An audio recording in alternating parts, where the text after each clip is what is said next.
Welcome to The Mountain Gardener with your host, Ken Lain. Gardening can be challenging, but with Ken's tips, tricks, and local advice, you'll reap huge rewards. Now welcome your host, Ken Lain. And welcome to this week's edition of The Mountain Gardener. Your host, Ken Lain, here every week talking about the landscapes of northern Arizona. And we're into autumn. So autumn's, I think, 2 weeks away, so maybe 1 week, 10 days, something like that. It's a few days, but we're late summer, early fall. And this is when gardening is super fun. It's the best time. In fact, Lisa and I, we don't travel sometimes just because it is so pleasant in northern Arizona. We like to get out of here in winter or summer.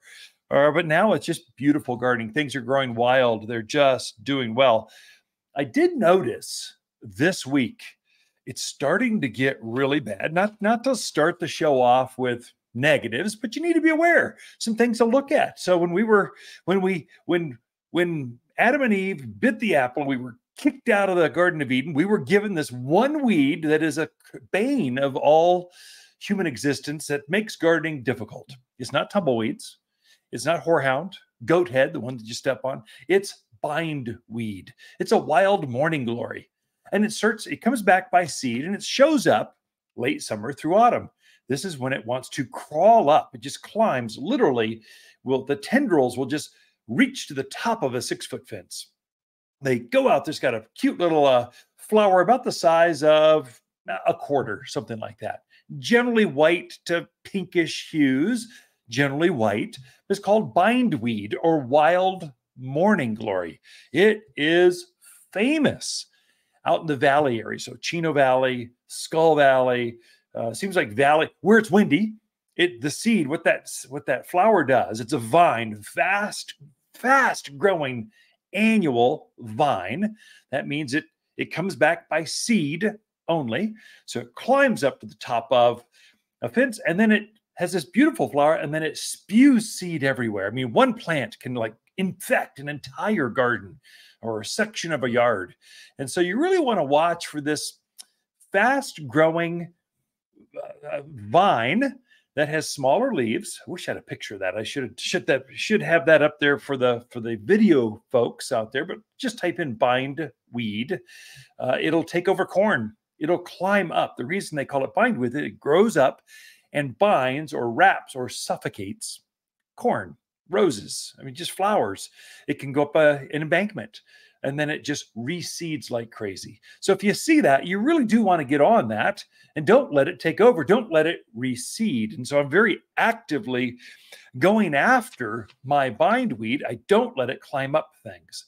Ground covers, it's a little less invasive. It's harder to find too, but once they start climbing, then they spew seed everywhere. So anything will take it out. Generally, I'm going to use what I'm using right now is Decimate. It's a competitor to Roundup. I don't like Roundup. In fact, we don't sell Roundup here at Waters Garden Center because it's a glyphosate. Glyphosates have been known to cause health issues. Well, I'm not going to sell customers things that cause them health issues. I want long-term relationships with my gardeners here in Prescott, Arizona. And plus, if anyone's going to get cancer from glyphosates, it's going to be me, the guy that's selling it for a lifetime. So I'm just not going to do that to myself. Decimate works actually better in the mountains of Arizona because it works when there's these big temperature swings back and forth. Decimate actually works when it's real cold and it kills fast when it's real hot. And so the window at which you can use Decimate is much larger than glyphosates. So the Roundup products, the glyphosate type products, they're just a summer killer. So when it's cool out or it dips real cool in the evening, it just shuts down. The plants, they just don't work. And so it's really just summer and that's it. The other 3 seasons, spring, summer, fall, spring, what is that? Spring, let me go backwards. Winter, fall, it doesn't work. Or doesn't work as well. It can yellow up and then the plant comes back with a vengeance. So if you've been up here for a while and you've used some of those Roundup type of products, you realize it's only good for the summer.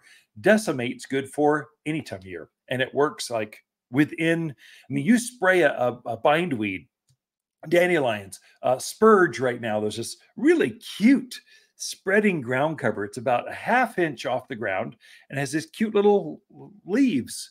No real flowers. It does have flowers, just they're so small you can't see them, but they just spread and they take over areas. All of these annual weeds like open ground. They like to grow where there's no competition. If you've got a flower bed full of wildflowers, bindweed and spurge and some of these others are not going to get in there. They want open, easy, all the sunlight to themselves.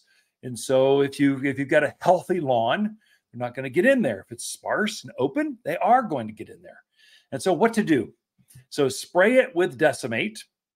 This is a liquid you spray it up. You mix it up in a watering can. Highly effective. Per gallon, it's less expensive than Roundup, but much more effective at high altitude. So down in Phoenix, and it's so hot, it doesn't matter as much. Up here in God's country, you kind of want to use better products. And when you see a range, it says, mix 2 to 4 ounces per gallon. Always go with the higher range, no matter what it is, because of the altitude. It's because that evening slows things down. And so bump it up a little bit and you'll get more effectiveness. So the last thing I want to do is mix something up. I'll pay any amount to mix something and have it work every time. I'm going to do this myself. I want good quality plants. I want good quality products, and I want them to work the first time. I don't want to guess. I want them to work. And so that's what Decimate does. It just works. Now, for the long term, what do? So I've got certain areas where bindweed seems to grow more than other areas. Weeds in general grow more, and it's near my fence lines. So chain link fence, barbed wires, the pickets, they tend to grow there more because they can grow up and reach, they can climb and get out of that competition of the other plants. They just climb up to the top and go, I win, I'm above everyone else. Here's my seed, go and populate. And so they just spread like crazy. They're going to come back by seed every year. If you know that, this is really easy. You just put down weed and grass stopper where those areas are. So this is a granular product. It's a weed preventer. It keeps the seed from germinating. And so I'll sprinkle that in those areas where I've got a lot of, say, tumbleweed or horehound or spurge or bindweed. All these are summer annuals that come back by seed every year. The roots don't survive through the winter. They just reseed and they come back by seed. If you can prevent the seed from germinating, you get rid of the weeds. And so just like that, you're ahead of it. It takes a season or two, but I'll put down that weed and grass stopper, and pretty shortly, instead of an entire fence line full of bindweed, I've got 1 or 2. And then I get ahead of it and there's just none. So just watch for that. Don't let bindweed take over. At first, it looks cute, and then you can't get rid of this stuff. They're so prolific. Don't let them get in your vegetable garden, or they will wrap themselves up tomato plants, wrap themselves up corn, suffocate eggplants. Just don't let them get in there. And then it's really hard to get them out of there because they produce so many seeds. So just kind of watch that one. Another one I noticed too, we've had so much rain. My Russian sage, it's like a drunken sailor stumbling around the gutters out there. I'm not putting sailors down, sorry. Drunken marine. No, drunken gardener.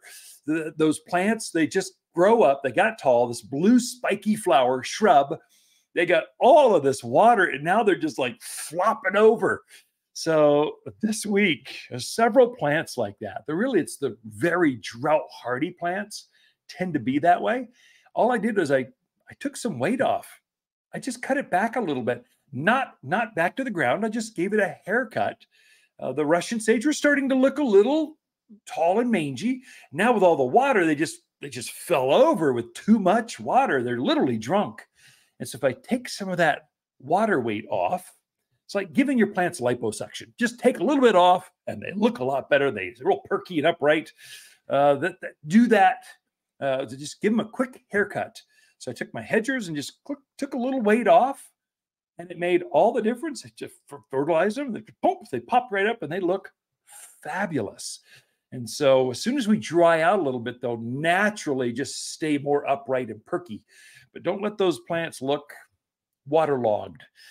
So got a lot more in store for you this show. So Q&A section with Lisa Lain coming up right after this. Whether you're freshening up an existing landscape or starting with a blank slate, the Waters In-Store Garden Consultation is right for anyone. If you don't know where to start, Waters' personal shopper service allows you to book one-on-one time with an expert without the crowds. It's easy by phone or through our website. No lines, no waiting. Purchase a $250 gift card from Waters, and it comes with one-on-one private gardener time. You're going to love your yard again. Waters Garden Center in Prescott or watersgardencenter.com.